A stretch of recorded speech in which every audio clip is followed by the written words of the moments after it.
head to the voicemail of Truth and Reason.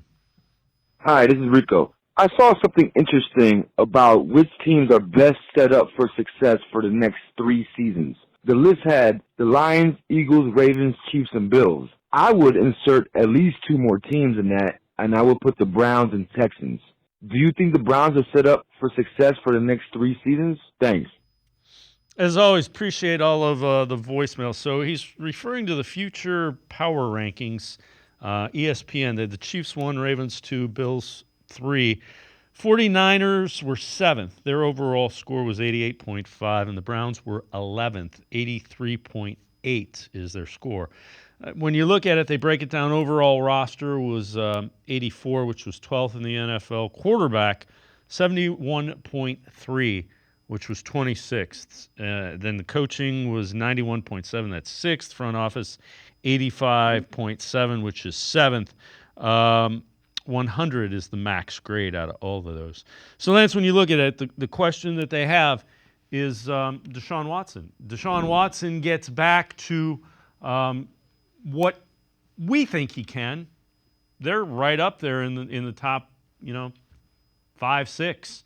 And it's important to note, Watson's only 28. We're not talking about a 33, 34, 35-year-old guy. He's a young guy that hadn't been able to stay on the field for various reasons the last 3 years. Well, I think if you look at the Browns rosters, those two numbers are really, I think, not right at this point. Well, I think they're right with Watson in terms of being where he's at. But what he can get to obviously bumps the Browns up immediately, right? So, again, as we talked earlier, he's got to put himself in that category with the top 10 quarterbacks, top 5 quarterbacks with the ability to win because of, not with. He's got to be a quarterback you win because of. But the roster being at 12, I don't agree with. If you look at this roster with Cooper coming back, and if Chubb can get back, but even if Chubb doesn't get back early on, if you look at their offensive line, if you look at their depth at quarterback, their incredible depth on the defensive line, their linebacker, adding Hicks, adding Bush, and JOK being where he's at, McLeod coming back in the secondary with Thornhill getting back.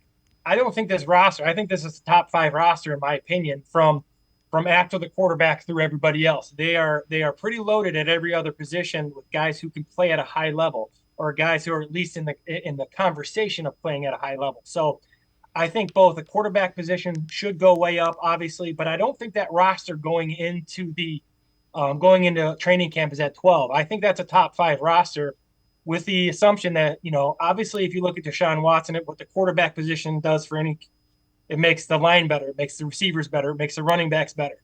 So he can make the roster, even though I think the roster is really good, he can make that offensive roster elite if he can get back to playing like he once was.